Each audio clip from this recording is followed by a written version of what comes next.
Hello, everyone. Welcome to our webinar, How Organizations Can Effectively Adapt to Hybrid Work Environments. I would say let's give it another 2 minutes before we start so that others can also join. And in the meantime, before the others start, we can already participate in a poll.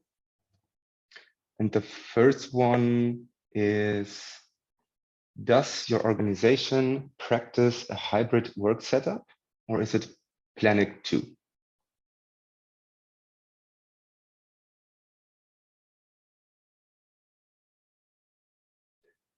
Does your organization practice a hybrid workup setup, or is it planning to?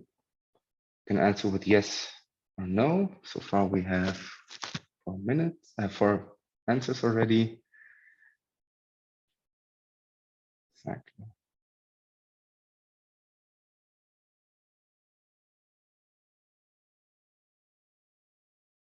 Let's take a look at the chat.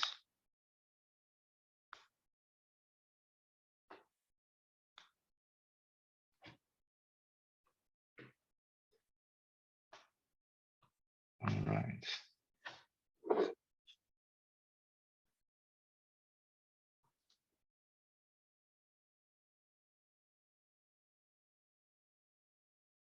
Nine participants, 9 answers so far. Does your organization have a hybrid workup setup, or is it planning to? Okay. So a second question can be, since the pandemic, organizations have had to adapt quickly to new work environments and challenges. What is your preferred way of working? Is it remote? Is it on-site, office or co-working, or is it hybrid workup setup? And the third one is, do you consider the hybrid work setup is here to stay? Yes, no, I don't think so. I'm not sure.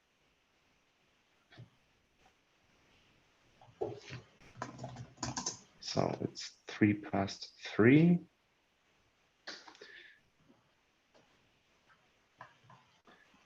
All right. So I would say let's start. Welcome again to our webinar. How organizations can effectively adapt to hybrid work environment. My name is Oktay Özen. I'm the team lead at Sharpist for the team of the business development team. And I would also welcome our speaker and coach, TEDx speaker, also Ariel Edpul, who will present his experience, his learnings from having worked over 20 years with different companies like Google, IBM, and different others. So he presents himself in a couple of minutes. I would like to quickly give you a very short overview of what Sharpist actually does. So basically, we offer a platform for digital coaching, leadership development, especially. And we're based in Berlin with 10 offices in Europe, more or less, clients from over 30 countries. And we work with over 1,000 certified top leadership coaches worldwide, different languages. On the right, you can see a couple of customers of ours, among them Porsche, Palfinger, Strack, Axel Springer, Zalando. But enough of bragging. So what can you actually expect from Sharpist? How do we help you with your leadership development? We do it in 3 different ways. We offer personalized digital leadership coaching, leadership training and coaching, and we help you with the organizational transformation. We will share some more information at the end of the webinar with you, but I would say let's start with the with the presentation, with the webinar also. And just quickly checking the chat. So already a couple of questions here. No, not yet. All right. Unfortunately, I can't really understand what is written here in Swedish. Someone might perhaps help to translate this. Exactly. Cool. So over to Ariel and stop share screen. Ariel, welcome on stage. Hello. You see me? You hear me? Yeah? Yes. So, welcome everyone and good afternoon. Let me share my screen so we can start talking. It's weird because I won't see you, but I can read what you write with the help of my fellow friends here. So let's go on with this. Perfect. Yeah. All right. So, how organizations can effectively adapt to hybrid work environments.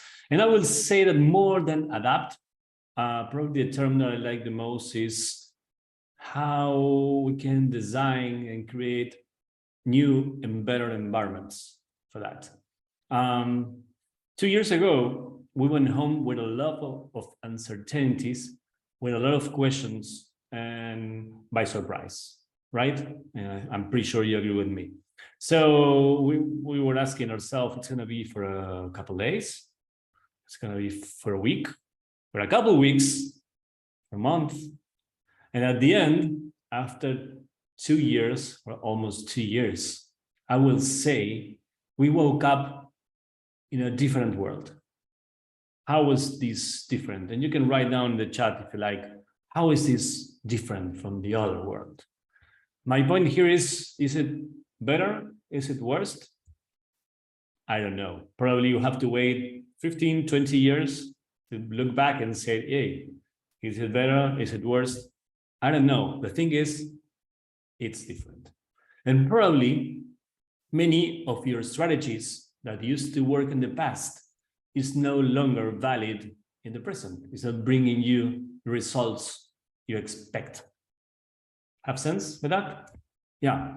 So probably you or people you know will feel like this, with a lot of frustration, with a lot of stress, with concerns because of that. So let me introduce myself a little bit. As you may see, many people and organizations that lives really stressed and concerned about their future. What I do is I train them to take care of their present and their future so they can succeed and overall live lighter and happier. That's my mission in this beautiful life. So what I do is executive and team coach or team coaching. I train leaders and I do speaking. I've been working a long time in many places, fortunately. I was born and raised in Argentina, and then I lived 20 years in Mexico. And it's almost 2 months I moved here, where I am right now, in southern Spain, close to Marbella. You're invited whenever you want. And it's a whole new challenge for me right now. One important thing I want to mention to you, take as a note, nothing what I will say today is the truth, right? So you just pick what makes sense to you. The other thing you can dispose as you like, right? With that agreement, I will continue. So I would love to talk a little bit about this distinction now between being worried of versus taking care of, right?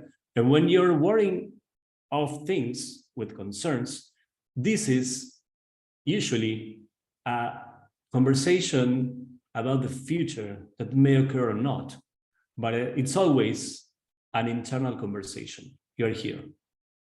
And many things happen in your body when you're in this worry of, but nothing is happening outside. There is no actions.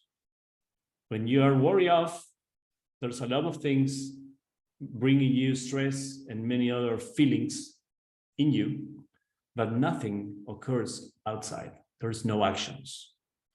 Different, that is when you're taking care of, and you can take care of only the things that are in your side. So when you're taking care of things, you are outside in action. And the only thing that happens in your body is adrenaline. That is something that is on your veins that will help your muscles to do it faster in a better way. So the chemical in your body is quite different when you're thinking about things and when you're doing things. So that future will happen to you. So after this pandemic, or during this pandemic, I'm pretty sure we went through a lot of things, but it's more important to talk right now about the learnings we had from that period. And I'm pretty sure that every organization I've been working with will say the same. We improved a lot, we learned a lot about adaptability, about flexibility, and also about resilience. So my point here is, or my statement here is, that invent and manage the changes and create a better future is possible. And from that, I will say that the thing is, we need to redesign our game. And life is like every game you play at home or in your organization. And every game has several things, like a place where it's played, territory. We have rules, we have players, but overall that, we have goals. And sometimes we are not that clear about that goals. So action is not aligned with that, and results are not coming. So my point here is we need to rethink and redesign the game. First, learn the rules in the game where we are, and then from the inside, we can slightly change things. I don't know. That's just a point of view. But then taking this, I'm pretty sure we have many challenges. So I would love right now if you can help me, exactly, with a poll, so you can answer this. Take 1 minute, read carefully this, and try to respond yourself. What are your real challenges right now?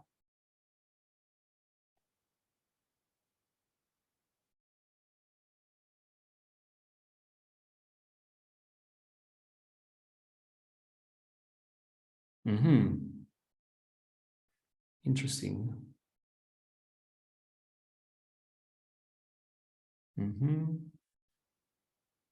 So what challenges do you face while working in a hybrid work setup? We'll see results. Second question, what is the main challenges you face right now? Okay, and I'm seeing that work-life balance, it's always the must. He's to be one of the favorites in every corporation now. Collaborative work also, yeah. Okay. I don't know if if you finish with that. I see 9 of you already answer. Let's give you 20 seconds more for the others. Octavio, what do you say?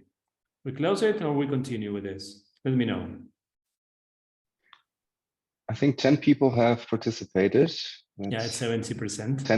10 out of 14. So I would say that's already a good indicator. Okay, it's 9, 8, 7, 6, 5, 4. Yeah, right. Here are the results, my friends. So what is the winner in this poll for the first question is building team trust. Yeah, I fully agree with you. And in the second question is in the same level, work-life balance, collaborative work, and building team trust. Yeah, really interesting, and thank you for your participation. What was to say about that? But for me, the challenges in what I see in many places right now is this. So how to be efficient, reduce cost, maintain security and productivity. Maybe it applies to many things, but what I say is in the same time is one of the things you have both is how to get a right balance between my personal and professional life, and having or sustain a good level of happiness that takes to other things, and at the same time still invest time in build and grow our relations. So change. The question is, I will be on the resisting side or the embracing side? I think this is a really powerful question to me and to my teams also, because what I think is change now is a constant, and the speed is going every time higher and higher. So what I think is people and organizations who accept this will be really one step behind of the others, competition or self in a way. So before that, I will say that going to the topic, that hybrid work is here to stay. This is what I see. My experience with several organizations during this last month is there are different formulas for that. One say, okay, 1-4, 2-3, 3-2, whatever, but I have time for, in the same time, giving autonomy to people that have different point of their own lives, and also with their habits and their behaviors, but in the same time, have the possibility to work as a team, have time together to see our faces in a while, once in a while, and see what's going on, and have more TikTok time, you know? So I think that it's important to create that spaces where we can see each other, but at the same time, give plenty of autonomy to people. So going to this, and we have another poll for that, right? Okay. How do you think that coaching and training will help you? So has your organization introduced increased digital coaching since the new work model started? That is the question. So I'll give you a couple seconds for you to answer that. I will try to read here the chat. Okay. All right. Good.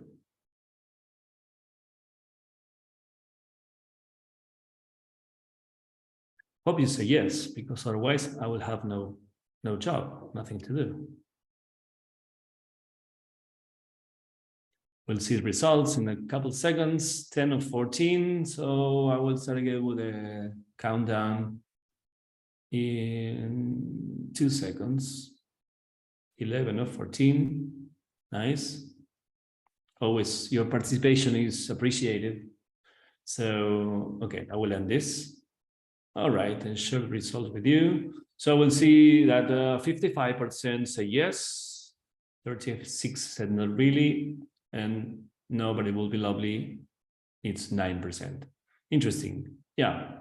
So this is, again, my point of view, but coaching and training, it's an interesting way or approach to increase productivity in one way. And when I'm talking about rising productivity, I'm talking about first awareness, people being more aware of things, and this affect efficiencies, but then probably the area where I think is more important will be what people will be in action, not thinking but doing things.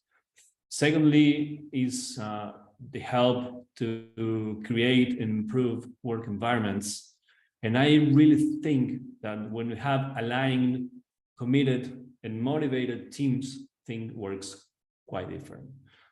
I think one of the goals is that people enjoy going to work, what people enjoy working together as a team. And the third point here is obviously results. And with results, I'm talking about company growth, but also with people development, and obviously hard results like KPIs, right? So today, with the 10 minutes I still have, I would love to talk with you about 5 key points. And the first one is vision and alignment, right? And I think leaders needs to share their vision. Sometimes leaders are very good creating new visions, but sometimes are pretty bad sharing that. So I think it's really important that the whole organization will be real crystal clear about the goals, about the vision of the leaders. And once people is aligned, it's really important to take the time often to communicate the top priorities. And also be sure that everyone is really clear about what they have to do to contribute to that top priorities. I think it's a really important key. And also, when you have created trust, as you said before in the poll, that it's the base, and I suggest you a really good book if you want to talk about, read about that from Lencioni, Patrick Lencioni. It's called The 5 Dysfunctions as a Team. And he says that the base of a team that creates results is trust. So we need to really be sure that we, as leaders, we set the what, give them space, the people, to create their own how, right? This autonomy and obviously align to the vision. The second point is flexibility, and we've been talking about that because of the hybrid work. So in hybrid life, my thinking is we need to measure people by results instead of seated hours. You know what I mean? Yeah, we need to really be focused on performance, not on how many hours people are there. Yeah, so we need to change the way we see our priorities in terms of timing. But also, I think it's really important that we know the people. We know their motivations, their needs, their dreams. So in a way, we can contribute with their satisfaction in a way, but also to fulfill their motivations. And we can talk another day about motivation because it's a whole other thing, but I think it's quite important to understand what motivations people have. And also, obviously, to develop and empower the people, the teams, toward their own personal goals also. So third will be behavioral change. And also this can be a whole conference, but I will be really fast to go about that, about a habit. What a habit is a behavior pattern acquired by frequent repetition. And I think there's only 2 ways we can incorporate new habits in life. And one is because there is no option, as we had to do with last couple of years with the mask, but that's pretty much conductual behavior that won't last in time. And I'm pretty sure now no one of you is using a mask, and nobody likes that. So the other way to incorporate new habits is the real one, is because we perceive a benefit for us in that habit, in that new behavior. And that's exactly where coaching works. Working with people to understand what new behaviors we need to acquire or incorporate in our lives to get a different result. So I think it's really, really interesting. And because I said before that hybrid life is here to stay, we need to realize what new habits, new behaviors we need to incorporate and promote into an organization. And coaching will be focused exactly on that, to figure out what are the limiting beliefs that stands between where we are and the goals we want to achieve. So number 4 will be collaborative work.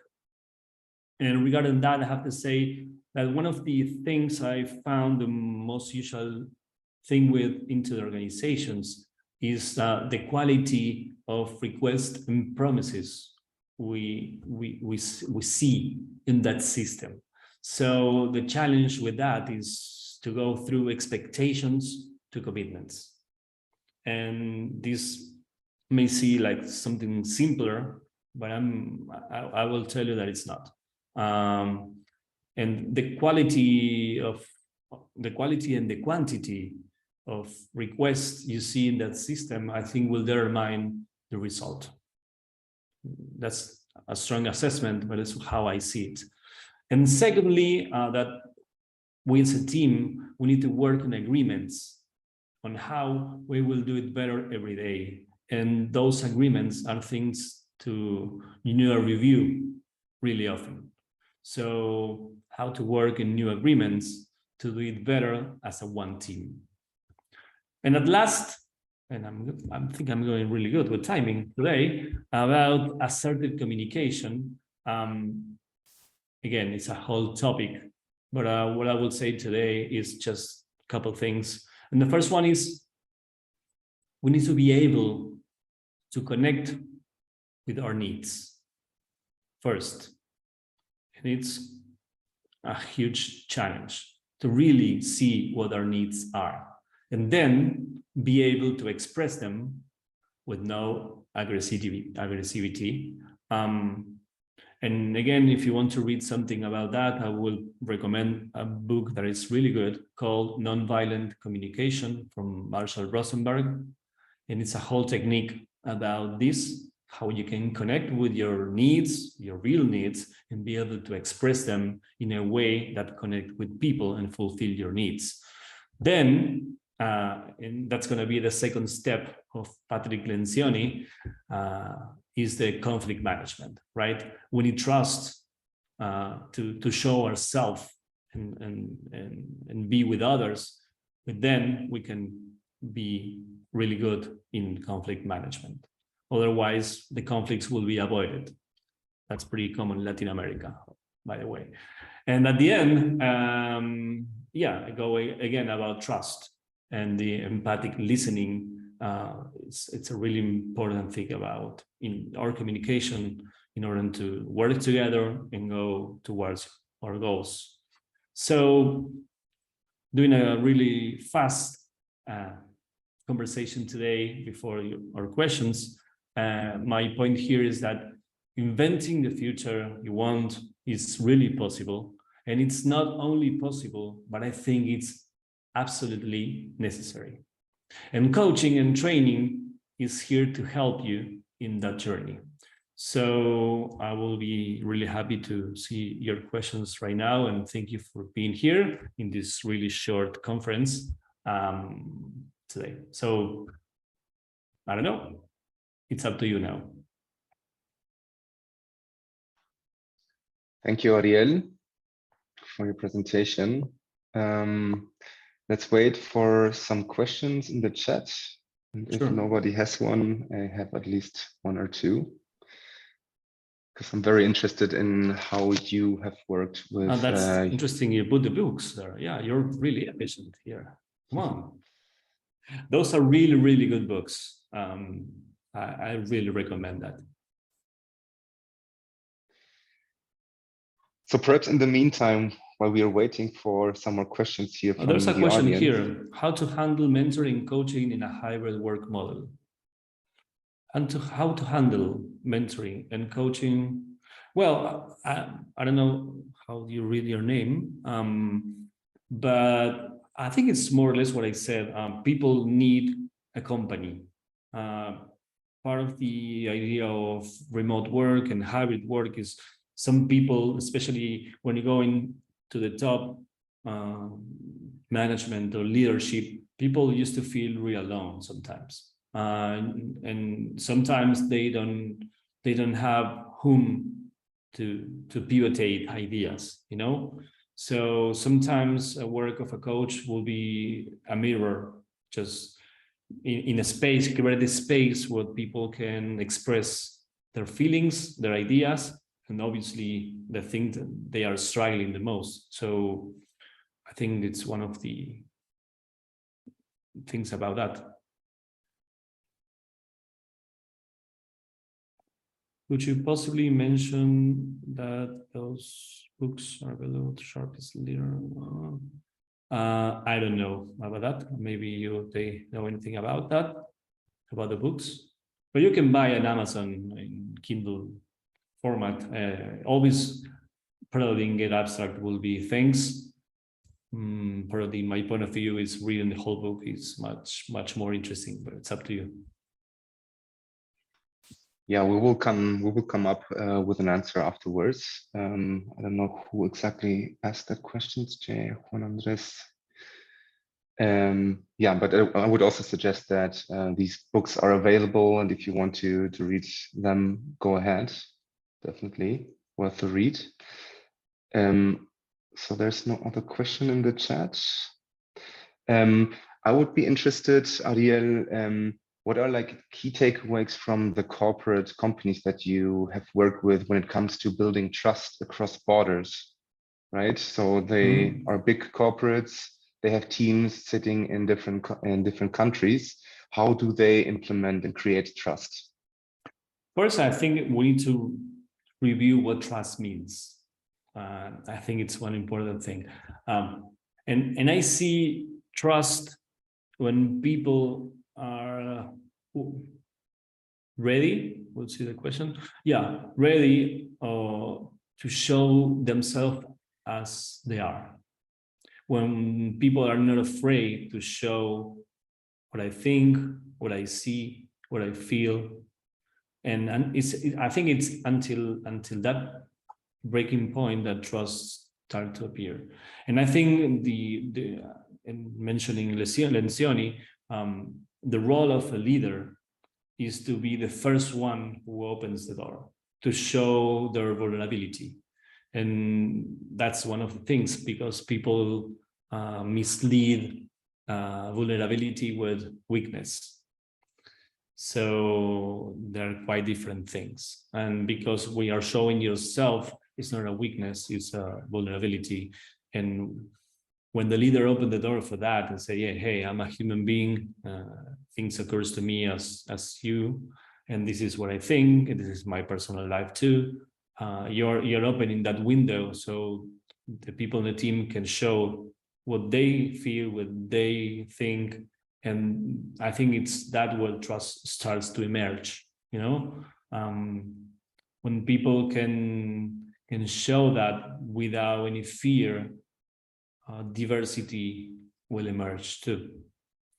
There's a question here about Alexandra. What do you think are the 3 most important skills we need to success in a hybrid work environment?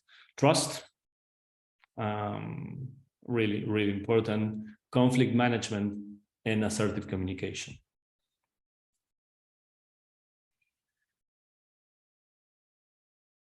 Okay. Questions, my friends, I'm here for you.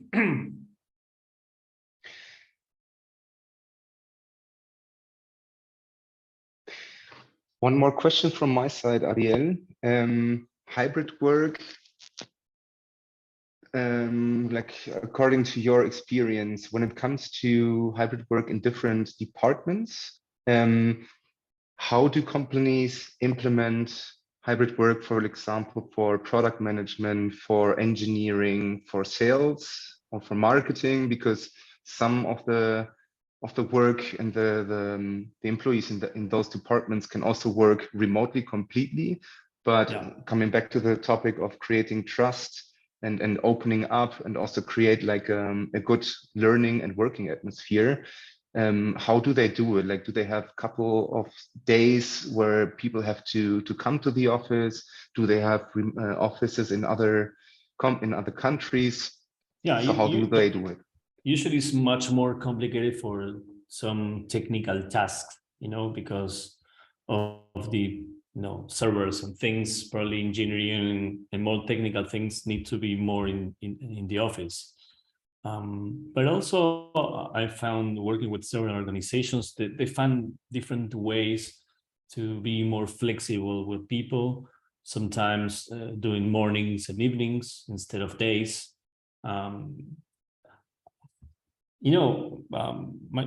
What I see is everything it's about of create agreements, and to honor that agreements in a way to be predictable to the team.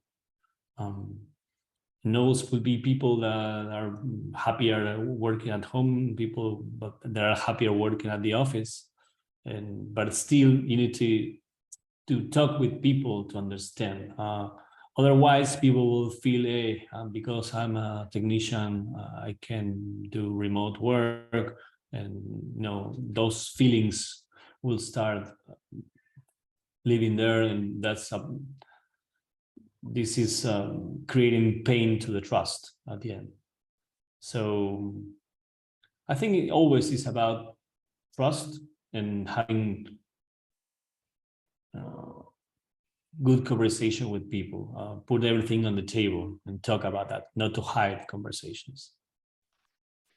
Also, when it comes to goals, like from my experience, having worked with several companies also in the software as a service industry, it's very important to have smart goals, right? To also measure the success, to understand if certain goals can be worked on remotely, if other goals like create like reaching team goals, is it necessary to come to the office?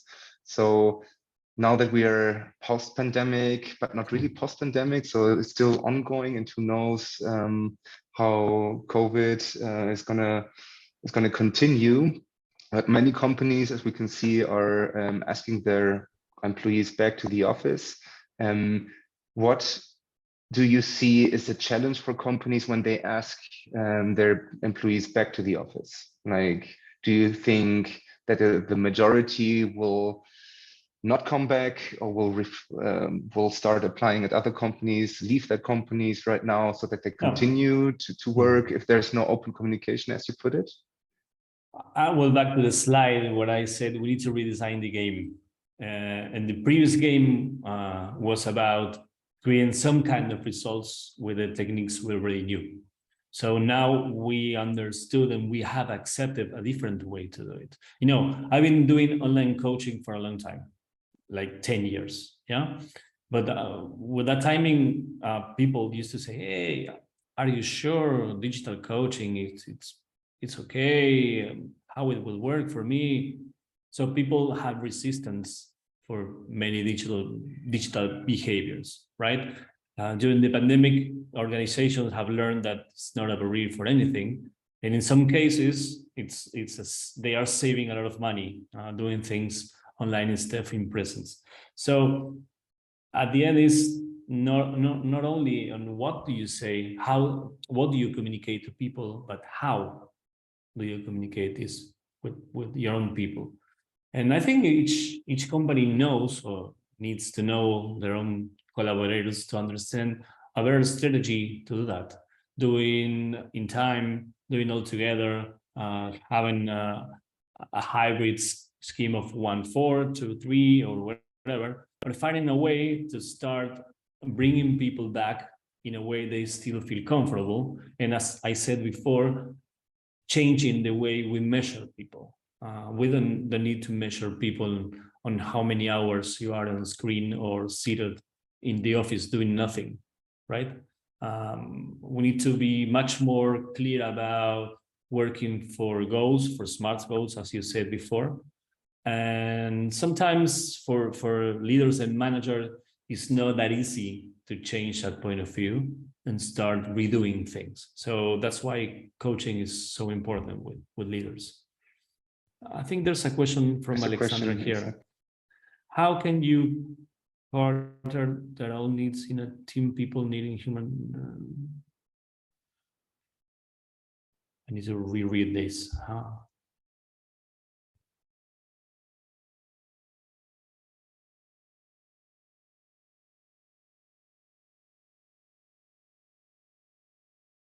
Alexandra, I still don't understand your question. Can you do it in a easier way?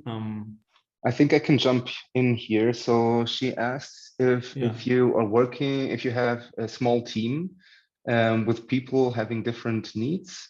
Some of them might always work from the office. Others might prefer to work from home. How can you bring them all together so that hybrid work actually makes sense? I hope I put it correctly. If that's the question, it happens sometimes. My suggestion with leaders will be, in that cases, to create spaces just for sharing things, not for work only. It's good to put people together for a coffee, or they are in the same city, right, or in the same place. Otherwise, it's a problem we had before, right? But if you are in the same place, to create spaces of communication and where people can gather, not to share things about work only, but also about the personal life. That create trust, enhancement, teamwork, cohesion, and that will let people to feel more free. No, not to think about that this meeting it's a, oh, we need to go there to talk about my KPIs, my results. Now, to create a social environment where people can express their needs, their experience, their sadness, their joy, and everything. So that's maybe an idea can work for you, Alexandra. Right. Hans says something. Do you think people are now more open to digital content as well? Definitely, Han, definitely. Right now, I say I do 95% of my coaching sessions online, and only 5% in person. So definitely, and I'm working with people in Latin America, in United States, in Europe, and many places, and nobody complains now about that. I have only one client in Mexico. They are really like, oh, we are here, to be here, really conservative culture. And Juan, one last question, exactly, from Juan. all right. What techniques, approaches can we use to build trust within our teams remotely? Juan, good question, buena pregunta. I can share you a dynamic for that. Maybe it works. Do an online meeting where people can share, for example, the last thing they liked the most. And from that point of view, you as leaders start listening with their experience, tastings, likes, things, experience, and then you can conduct that conversation into the motivating area. So I'm pretty sure that create a lot of trust. People will be heard and feel listened, and that opens spaces for new questions and new experience and the sharing of that. So try this. I'm pretty sure they will help. All right, thank Gracias, you. Juan.